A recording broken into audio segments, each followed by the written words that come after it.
तो रास्ते में ही अचानक ही हमें खबर मिली कि अब हमें देशकुट जाना होगा मनसुख भाई से टोकन मनी लेने, वो भी अभी ही। जोगिंदर का तो बिल्कुल भी मन नहीं था उस वक्त देशकुट जाने का, क्योंकि हम दोनों पिछले कुछ दिनों से लगातार ऐसे ही ट्रैवल कर रहे थे। पर हमें जाना तो था ही, चाहे मन हो या ना हो। देशकुट जाने के लिए हमें बक्कारपुर स्टेशन से रात के 11 बजे वाली गंगा एक्सप्रेस लेनी थी और अभी रात के 9 बज रहे थे और बक्कारपुर का स्टेशन भी 30 किलोमीटर दूर था। पर समस्या ये थी कि जिस जगह हम थे वहाँ से कोई भी गाड़ी बक्कारपुर नहीं जाती थी। ऐसे में टाइम पर स्टेशन पहुँचना जरा मुश्किल लग रहा था। तभी जोगिंदर ने 2-4 गाड़ी वालों से लिफ्ट भी लेने की कोशिश की, पर बात ही नहीं बनी और हमारा आधा घंटा यूं ही निकल गया। अभी मैं और जोगिंदर यही सोच रहे थे कि बक्कारपुर कैसे पहुँचे कि तभी एक ट्रक हमारे सामने रुकी। अभी हम दोनों उस ट्रक को ही देख रहे थे कि तभी उस ट्रक वाले ने आवाज देते हुए कहा, क्या हुआ भाई साहब, परेशान लग रहे हो। उस ट्रक वाले को मैं जवाब देते बोला, वो क्या है कि बक्कारपुर से हमारी 11 बजे की ट्रेन है, पर स्टेशन के लिए कोई गाड़ी नहीं मिल रही है। मेरे इतना कहते ही उस ट्रक वाले ने हंसते हुए कहा, बस इतनी सी बात, चलो मैं आप दोनों को बक्कारपुर छोड़ देता हूँ। उस ट्रक वाले के इतना कहते ही हम दोनों उस ट्रक में सवार हुए और निकल पड़े अपनी मंजिल बक्कारपुर की ओर। अभी हम दोनों बक्कारपुर की ओर बढ़ रहे थे कि बातों ही बातों में उस ट्रक वाले ने कहा, एक बार अपनी ट्रेन का टाइम चेक कर लो। उस ट्रक वाले के इतना कहते ही मैंने गंगा एक्सप्रेस ट्रेन चेक की तो पता चला कि ट्रेन 11 बजे की नहीं बल्कि 12:15 बजे आएगी। और जब ये बात मैंने ट्रक वाले को बताई तो उसने कहा, देखो मैं तुम दोनों को डराना नहीं चाहता, पर मेरी मानो तो आज की ट्रेन मत पकड़ो। ट्रक वाले की बात सुनकर मेरे कान खड़े हो गए और जब मैंने ट्रक वाले से इसकी वजह पूछी तो उसने जो कहा उसे सुनकर तो मेरे साथ साथ जोगिंदर के भी होश उड़ गए। दरअसल उस ट्रक ड्राइवर ने बताया कि बक्कारपुर का रेलवे स्टेशन हॉन्टेड है। रात के 1 बजे के बाद उस स्टेशन पर कोई नहीं रुकता। कहते हैं कि उस स्टेशन पर एक बच्ची आवाज लगाती है और जिस किसी को उस बच्ची की आवाज सुनाई दे जाती है वो उसके जान के पीछे पड़ जाती है। इस बीच जब ट्रक बक्कारपुर रेलवे स्टेशन पहुंचा तो ट्रक वाले ने कहा, ध्यान रहे अगर ट्रेन 1 बजे से पहले नहीं आई तो स्टेशन पर मत रुकना। और ये बोलकर वो ट्रक वाला हम दोनों को स्टेशन के बाहर ही छोड़कर चला गया। खैर हम दोनों उस ट्रक वाले की बात से थोड़े हैरान जरूर हुए थे, पर हम दोनों ने अभी भी अपना इरादा नहीं बदला था। फिर जब हम दोनों स्टेशन के अंदर गए तो वहाँ काफी सारे लोग थे और स्टेशन को देखकर कहीं से ऐसा नहीं लग रहा था कि ये स्टेशन सच में हॉन्टेड है। सब कुछ नॉर्मल देखकर मन में जो थोड़ा बहुत डर था अब वो भी खत्म हो गया था। फिर इसी बीच जब मैंने घड़ी देखी तो मैंने पाया कि 11 बजने वाले हैं, यानी कि ट्रेन को आने में तो अभी काफी वक्त था। तो ऐसे में मैंने सोचा कि क्यों ना कुछ खा लिया जाए और ये सोचकर मैं और जोगिंदर स्टेशन के दूसरी तरफ मौजूद ढाबे पर पहुंचे। ढाबे पर खाते पीते अब आधा घंटा बीत गया था और जब हम दोनों वापस से स्टेशन पहुंचे तो मैंने नोटिस किया कि अचानक स्टेशन खाली सा हो गया है। अब गिन चुनकर ही 5-7 लोग स्टेशन पर दिखाई दे रहे थे।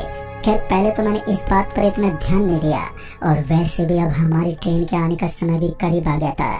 लिहाजा जोगिंदर और मैं प्लेटफार्म 1 पर ट्रेन के आने का वेट करने लगे और जब रात के 12 बजे तो स्टेशन पर एक अनाउंसमेंट हुआ कि गंगा एक्सप्रेस अब रात के 1:30 बजे आएगी। इस अनाउंसमेंट के होते ही जो कुछ यात्री स्टेशन पर मौजूद थे वो जाने लगे और उन यात्रियों के जाने के बाद उस स्टेशन पर ले देकर मात्र हम दोनों ही रह गए थे। फिर जब स्टेशन कर्मचारी भी स्टेशन की लाइट्स ऑफ करके जाने लगे तो उनको जाते देखकर जोगिंदर बोला, भाई ये क्या, आप तो स्टेशन कर्मचारी भी जा रहे हैं। अभी जोगिंदर ने ये कहा ही था कि तभी उन रेलवे कर्मचारियों की नजर हम पर पड़ गई। हम पर नजर पड़ते उन्होंने कहा, अरे यहाँ पर क्या कर रहे हो, पता नहीं है 1 बजने को है। उनके इतना कहते ही मैंने कहा, हाँ 1 तो बजने वाले हैं, पर ट्रेन तो 1:30 बजे आने वाली है ना। इस पर उनमें से एक कर्मचारी हमारी तरफ पड़ा और बोला, आपने शायद स्टेशन के बाहर लगे चेतावनी बोर्ड पर ध्यान नहीं दिया, जिस पर साफ साफ लिखा है कि रात के 1 बजे से रात के 3 बजे के बीच कोई भी ट्रेन स्टेशन पर नहीं रुकेगी।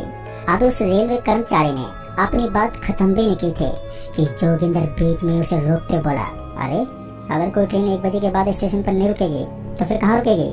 जोगिंदर के इस सवाल का जवाब देते हुए उस रेलवे कर्मचारी ने कहा, ट्रेन स्टेशन से 1 किलोमीटर आगे जाकर रुकेगी, तुम दोनों इन पटरियों के साथ साथ चलते जाओ और जब पटरी के बगल में जहाँ बेंच दिखाई दे तो समझ जाना कि ट्रेन वहीं रुकेगी। ये बोलकर वो रेलवे कर्मचारी अपने साथियों के साथ वहां से चला गया और अब हम दोनों भी बस वहां से निकलने ही वाले थे कि तभी जोगिंदर के पेट में ममोर के साथ दर्द शुरू हो गया। वो तो गनीमत थी कि यहाँ पास में ही शौचालय था, नहीं तो इस अंधेरी रात में जोगिंदर के लिए एक बड़ी परेशानी खड़ी हो जाती। फिर जोगिंदर के शौचालय जाने के बाद मैं वहीं शौचालय के बाहर खड़ा उसके आने का वेट करने लगा। शौचालय के बाहर खड़े खड़े अब काफी वक्त बीत गया था तो मैंने जोगिंदर को आवाज देकर बोला, भाई चल यार, काफी देर हो गई है। मेरे 2 से 4 बार आवाज देने पर भी जब जोगिंदर ने कोई जवाब नहीं दिया तो मेरे को थोड़ी चिंता होने लगी। और फिर जब मैंने शौचालय के दरवाजे पर खटखटाते हुए कहा, जोगिंदर भाई ठीक तो हो ना? जिस पर जोगिंदर भाई दर्द से कराते बोले, नहीं भाई, दर्द कुछ ज्यादा ही हो रहा है, लगता है ढाबे के खाने में कुछ गड़बड़ थी। जोगिंदर भाई का हाल जानने के बाद जहाँ जोगिंदर भाई के लिए मुझे बुरा लग रहा था तो वहीं मुझे इस बात की भी फिक्र सता रही थी कि 1 बजने को था। साथ ही मेरे दिमाग में उस ट्रक ड्राइवर और रेलवे कर्मचारी की बात अब अंदर से बेचैन किए जा रहे थे। और फिर कुछ देर के बाद जब जोगिंदर अंदर से मुझे आवाज देते बोला, भाई ये बाहर चाय वाला कौन है जो इतनी रात गए चाय बेच रहा है? जोगिंदर के इतना कहते ही मैंने उससे कहा, तेरे कान बज रहे हैं, शायद इसलिए तुझे ऐसा लग रहा है। यहाँ दूर दूर तक सिर्फ सैन अंधेरा और गहरी खामोशी के अलावा कुछ भी नहीं है। मैंने इतना कहा ही था कि तभी जोगिंदर शौचालय से बाहर निकला और मेरे पीछे की ओर इशारा करते बोला, फिर वो कौन है?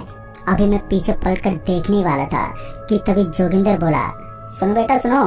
ये कहते हुए उस ओर चला गया जिस ओर उसने इशारा किया था। फिर जब मैं पीछे पलटा तो मैं ये देखकर हैरान हो गया कि पीछे कोई भी नहीं है, पर जोगिंदर को देखकर साफ लग रहा था कि उसे कोई दिखाई दे रहा है। जोगिंदर लगातार उस अदृश्य आदमी से बात किए जा रहा था और वहीं मैं शौचालय के बाहर खड़ा डर के मारे कपकपाए जा रहा था। फिर जब जोगिंदर ने मुझे बुलाते कहा, अरे भाई तू वहाँ पर क्या कर रहा है, इधर आ। जोगिंदर के बुलाने पर मेरी हिम्मत तो नहीं हो रही थी कि मैं उसके पास जाऊं, पर जब उसने कई बार आवाज दी तो मुझे मजबूरन अपने कदम उसकी तरफ बढ़ाने पड़े। और जब मैं जोगिंदर के करीब पहुंचा तो मुझे एक चाय की प्याली पकड़ाते बोला, देख तो सही इस चुटकी ने कितनी मस्त चाय बनाई है। अभी मैं उस गर्मा गर्म चाय की प्याली हाथ में लिए ये सोच ही रहा था कि आखिर ये चाय की प्याली हवा में कहां से प्रकट हो गई कि इतने में ही जोगिंदर ने अपनी चाय की प्याली खत्म करके उसे पैसे निकाल कर देने लगा, जिसे जोगिंदर छुटकी बुला रहा था। मैं घबराया हुआ था, जिस वजह से मैंने वो चाय नहीं पी और चुपचाप चाय नीचे पलट कर कप वहीं पर नीचे रख दिया। कप के नीचे रखते ही मैंने जोगिंदर को वहां से चलने को कहा, पर जोगिंदर अभी भी उस छुटकी से बात करने में खोया हुआ था। मैं ये तो जानता था कि यहाँ से निकलने में ही भलाई है, पर पता नहीं जोगिंदर ये बात क्यों नहीं समझ पा रहा था। फिर जब मैं अकेला ही वहाँ से जाने लगा तो मुझे वहाँ से जाता देख जोगिंदर भी मेरे पीछे पीछे आने लगा। और जोगिंदर को अपने पीछे आता देखकर मुझे लगा कि चलो अब यहाँ से सही सलामत निकल जाएंगे। पर जैसे हम दोनों स्टेशन से बाहर निकले तो वैसे ही जोगिंदर की तबीयत बिगड़ गई। अब वो सही से अपने पैरों पर खड़ा भी नहीं हो पा रहा था, जिस वजह से उसे सहारा देते हुए मैं जोगिंदर को अपने साथ लेकर जाने लगा। और जब मुझे उन पटरियों के साइड में 2-4 बेंच नजर आए तो मैं जोगिंदर को लेकर उन्हीं बेंच पर बैठ गया। रात के 1 तो बज ही चुके थे और अब मुझे बस इंतजार था तो गंगा एक्सप्रेस ट्रेन के आने का, जिसमें अभी वक्त था। मुझे चिंता बस इसी की थी कि कहीं जोगिंदर को कुछ हो ना जाए, क्योंकि जोगिंदर की तबीयत बड़ी तेजी से बिगड़ती जा रही थी। उसका चेहरा सफेद पड़ने लगा था और उस सुनसान बियाबान रात में सिर्फ डर और दहशत के अलावा कुछ भी महसूस नहीं हो रहा था। दिमाग ने भी काम करना बंद कर दिया था। फिर जब ट्रेन की हॉर्न सुनाई पड़ी तो मेरी थोड़ी उम्मीद बंधी। मैंने जोगिंदर को किसी तरह उठाया और ट्रेन में चढ़ने के लिए तैयार हो गया। फिर जब ट्रेन सामने रुकी तो मैं जोगिंदर को उठाकर ट्रेन में चढ़ने के लिए बढ़ा। अभी हम बोगी की तरफ बढ़ ही रहे थे कि तभी मैंने देखा कि ट्रेन के गेट पर खड़े मुसाफिर हमें देखते ही ट्रेन के दरवाजे को बंद करने लगे। और जो मुसाफिर ट्रेन की खिड़की से हमें देख रहे थे उनके चेहरों से साफ जाहिर हो रहा था कि वो बहुत ही डरे हुए हैं। मैं उनके आगे बहुत ही गिड़गिड़ाया, मदद की गुहार भी लगाई, पर किसी को हम पर तरस नहीं आया। और इसी बीच ट्रेन भी चल पड़ी। ट्रेन की जाते में इतना हताश हो गया कि मैं कब रो पड़ा, मुझे इसका एहसास भी नहीं हुआ। इसी बीच जब किसी ने मेरे कंधे पर हाथ रखा तो मैं थोड़ा सहम गया। और फिर जब मैंने एक नजर उठाकर पीछे देखा तो एक बूढ़ा आदमी दिखा जिसके कंधे पर एक झोला लटका हुआ था। इससे पहले मैं कुछ कह पाता कि वो बूढ़ा आदमी बोला, इसे यहीं छोड़कर चले जाओ, अब ये नहीं बचेगा, वो बच्ची इसे अब नहीं छोड़ेगी। इस पर मैंने उस बूढ़े आदमी से सवाल करते पूछा, बाबा पर वो बच्ची है कौन और वो मेरे दोस्त को क्यों मारना चाहती है? मेरे सवाल का जवाब देते उस बूढ़े बाबा ने कहा, उस बच्ची की पुकार अगर कोई सुन लेता है तो उसका मरना तय हो जाता है। शायद तुम्हारे दोस्त का भी बहुत ही बुरा वक्त चल रहा है, इसलिए उस बच्ची की पुकार सिर्फ तुम्हारे दोस्त को ही सुनाई दे, तुम्हें नहीं। भले तुम इसे आज यहाँ से अपने साथ लेकर चले जाओ, पर ये फिर भी नहीं बचेगा। उस बूढ़े बाबा की बात से मुझे भी यकीन हो गया था कि जो कुछ ये बाबा बोल रहे हैं वो सच है, पर इसके बावजूद भी मैं भला अपने दोस्त को मरता छोड़कर तो हरगिज नहीं जा सकता था। और जब ये बात मैंने उस बूढ़े बाबा से कही तो वो भी मेरे मन की दशा को अच्छे से समझ गए और कुछ सोचने के बाद उन्होंने कहा, एक उपाय है, अगर तुम अपने दोस्त के लिए थोड़ा खतरा उठा सकते हो तो मैं तुम्हें वो उपाय बता सकता हूँ, पर उस उपाय से तुम्हारे दोस्त को कितनी जिंदगी मिलेगी ये नहीं कह सकता। उस बाबा की बात सुनने के बाद मैंने अपने दोस्त के चेहरे की तरफ देखा और बिना ज्यादा सोचे मैंने हाँ कहते हुए कहा, ठीक है, आप मुझे उपाय तो बताओ। मेरे इतना कहते ही उस बूढ़े बाबा ने कहा, ठीक है तो सुनो, सबसे पहले अपने दोस्त को वापस से स्टेशन पर ले जाओ, वहाँ पहुंचकर अपने दोस्त के सारे कपड़े उतार देना और अपने दोस्त के सिर के बालों को भी काट देना। ये दोनों काम करने के बाद कपड़े समेत बालों को भी जला देना। कपड़े और बालों में आग लगाने के बाद अपने दोस्त को नहलाकर अपने कपड़े पहना देना।